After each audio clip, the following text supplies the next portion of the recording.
Savitri's rendezvous is with death. Savitri's rendezvous is with the night, with the primordial night. Savitri's rendezvous is with a dangerous night, with the embodied nothingness, with death. It belongs to that order when she will see that it is all finished. She shall stand even beyond the worlds for the transcendental gods. Death, yes, death is a formation. And the problem lies in finding a means to dissolve the formation. It is the formation of the nothingness. And it is that formation which must be dissolved. Death might go, that embodied nothingness might disappear. Still, that formation would remain there. The issue would remain unresolved as long as the formation is there. Even in the absence of embodied nothingness, the issue would still remain there. The difficult task is Savitri has to attain to this formation. She has to see how it can be dissolved. That is the real problem. That is what Savitri has to attend to. How is Savitri going to achieve this? But she is going to dissolve the formation by making her will one with the will of the Supreme. By identifying her will with the will of the Supreme, it is by that she is going to dissolve this formation, that is death. In that will be conquered true death.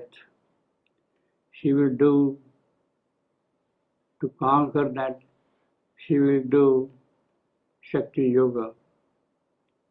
In the power of the Shakti Yoga, that universal shadow being, that death, that embodied nothingness, it is that which will be dissolved.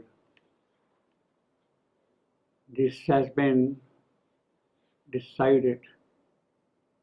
This has been decided in the transcendent. This has been decided in the colloquy of the gods. During the colloquy of the original gods. And it is going on in the soul of Savitri. That colloquy of the original gods is going on in the soul of Savitri.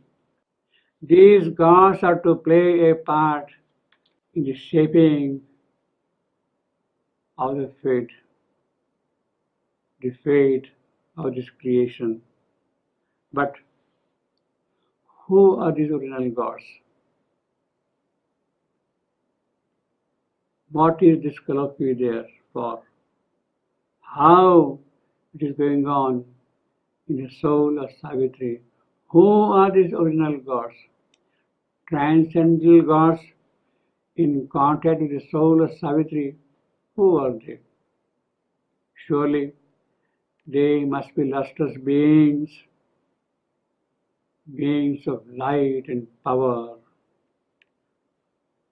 Possibly they are Bhaga, Varuna, Mitra, Aryamana, Indra, Agni. Bhaga, Varuna, Mitra, Aryamana, Indra, Agni. They who from the unmanifested divine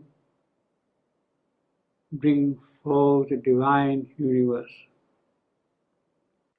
They who work for that to happen in immortal creation, the original gods, they working for that manifestation, that divine manifestation to happen in immortal creation. Bhaga, Varuna, Mitra, Aryamana, Indra, Agni, working for immortal creation for the purposes of a divine manifestation. In the colloquy with the original gods, Savitri must plead her case upon extinction's verge. She is standing on the verge of extinction, and it is on that verge she is pleading her case to the gods. She is standing alone. She is confronting the creative naught, the creative nothing. She has to meet death, who stands in the way of their work, in the way of the work of the original gods. She must vindicate her right to be and to love in this mortal creation. That is her right, that is her birthright, that is her native nature, and she must vindicate that thing in the colloquy of the gods, to love, to be and to love. When that is done, then this can lead to a change in the nature of nature. The true change can come in that eventuality. In that eventuality, nature's harsh economy must get altered. The old account must be wiped out. It is the account in the logbook of death and falsehood. It is that account which must be erased, which must be wiped out. The soul's long compound debt must be settled. The heavy servitude of the karmic cause must be got rid of. Savitri has to do that. That is the colloquy. That is the debate. That is where Savitri is pleading her case. In that rendezvous of hers with death, she would plead for that. In that rendezvous would be abolished this subterranean need of universal pain.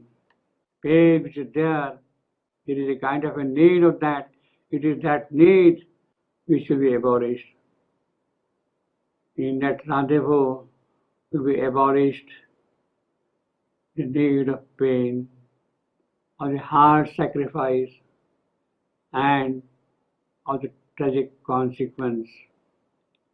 Savitri is facing the great and dolorous moment of the death of her lover, of the death of Satyavan. It is she who will look into the lowly eyes of immortal death.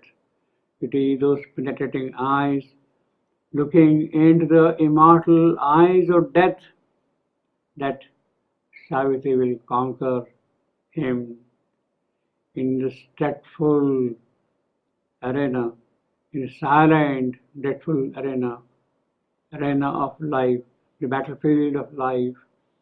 Savitri is competent, battling with stern and demanding fate. The wonder for which she is standing is that the world does not know it. The world for which she is standing, that world is unaware of what Savitri is doing for it. This is unfortunate. This is disappointing. Naturally, no help can come to her from this world. Only the strength that dwells within her soul, that alone can help her. Savitri has to establish the divine Shakti, the divine power in her soul, and it is that Shakti, that divine power, who alone can help her at that dire moment in the destined forest and at the destined hour. There is none to watch and cheer up, to encourage her, to boost up her courage. None in that trans-cosmic encounter. She is alone.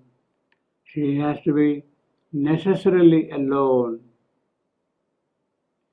Only the gods above and nature's soul below, they are going to be the spectators of that mighty strife, the strife of Savitri and that the struggle, the battle between Savitri's soul and the shadow being, that is death. Around the battleground are the austere sky-pointing hills in the mountainous region, sky-pointing hills, and the green woods are plunged in their deep thoughts, and the checkered sunbeams and live flowers seclude the destiny's scene. It is here that Savitri had grown to stature of a spirit. It is here that she did her Shakti Yoga. She did it in the speed of the timeless. Savitri did the Shakti Yoga in the speed of the timeless. By it, she housed the divine power, the divine Shakti in her soul. The silences of the emerald forest steeped her soul in a wide loneliness. That identity with nature showed to her the bare reality of herself. Here was the theatre for the drama. It is here that she had met Satyavan. It is here that she lived with him for 1 year. It is here she did the Shakti Yoga. It is here he is going to die. This is the destined meeting place, and the destined hour has arrived. But who are the original gods of Skolofi? Who is going to save the fate of this creation? They are going to influence the future prospects of this creation, the future moments of this creation. Who are these original gods? There are transcendental gods, there are cosmic gods, there are occult gods, there are neither gods also. There are the gods of the Veda, there are the gods of the Upanishads, there are the gods of the Puranas, there are the ancient gods, and there are the new gods. There were the titans before the gods were born. But the colloquy, but here are engaged the superconscious gods. The colloquy pertains to the superconscious gods, the gods of the Rigveda, the truth gods in truth dynamism, Satyam, Rutam, moving in that dynamism, the gods of the truth, the right, the vast, Satyam, Rutam, Brahat. Indra is the Lord of heaven, of Sora, and it is He who makes possible the birth of sun and the dawn. In their birth, in the birth of the sun and the dawn, we reach that abode of Indra. Agni is the knower of the birth, Jata Vedasa. Agni is the immortal in the mortals. He is the divine will working in the creation. It is by him the formless gets formed. It is he who will mold the body of the future.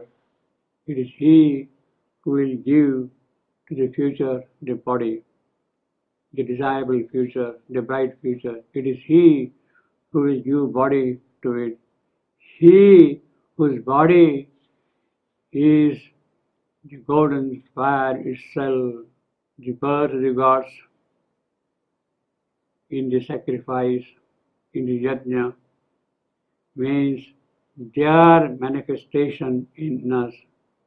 It is the birth which ushers in the birth of the unborn. In it, in the sacrifice, is the birth of the unborn. Would the colloquy of the original gods, how these gods have any fundamental bearing on the work Savitri has come to do? Does the work of Savitri depend upon the colloquy of these gods? Are these gods sufficiently original? Are they original enough? Rishi Vamadeva asks, who of you is our deliverer? Who our defender? O earth and heaven, free from division, deliver us. Rescue, O Mitra, O Varuna, from the mortality that is too strong for us. Rescue us from the mortality that is too strong for us. O Aryamana, O Varuna, distinguish the path, and Agni, Lord the impulsion, the path to the happy goal. O Indra and Vishnu, affirmed, extend to us perfectly the peace in which are the powers, the mighty protection. O dawn, voice of the truth, queen of plenitude, bring to us the many desirable boons.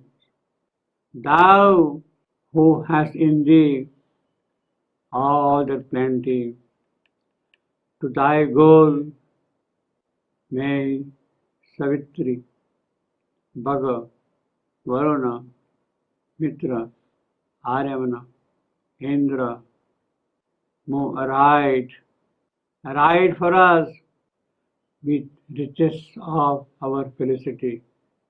To that goal may Savitra, Bhaga, Varuna, Mitra, Aryamana, Indra move aright for us. And then Agni is the Lord of vast substance, of riches and perfected enjoyment. He lavishes on us abundances. The colloquy between the original gods must now take place. These are the original gods of Vamadeva, and it is the colloquy of the original gods that must now take place. The happy result is where stood the sad destroying might, the embodied void, the embodied nothingness. There, a marvelous form responded to Savitri. there appears now to Savitri a marvelous form in place of that embodied void. It that which Savitri is seeing now. It is the sweetness of that form that justifies the blindest pain of life. That form, it gives a kind of a justification why there is blind pain here. This is the victory Savitri has won. Savitri has won this victory in the deep occult. She has cut a passage to the all-negating void. She has cut a passage to the void. It is the void she is approaching the Supreme. It is through the void she is approaching the Supreme. She has entered into the realm of the fourfold being, the fourfold being who sustained the creation, Virata, Hiranyagarbha, Pradnanagana, Anandamaya. It is that fourfold being who sustained this creation. It is him Savitri meets after cutting the passage to the void. Such is Savitri. Immortal rhythms sway in her time-bound steps. A wide self-giving is her native act. She is a deep of compassion. She is a hushed sanctuary. All love is hers. Love that holds the whole universe in its embrace. All is hers. That love is hers. All that is spiritual can make divine. Such is her beauty. Such is her sweetness. Such is her joy. At once, she is the stillness and the word. She is a constant. At once, she is a continent of self-diffusing peace and an ocean of untrembling virgin fire. The strength and the silence of the gods are hers. Such is her vastness that the God of love finds in her his perfect shrine. If he is happy to dwell in that perfect shrine that Savitri is, the God of love finds in her his perfect shrine. In her he meets his own eternity.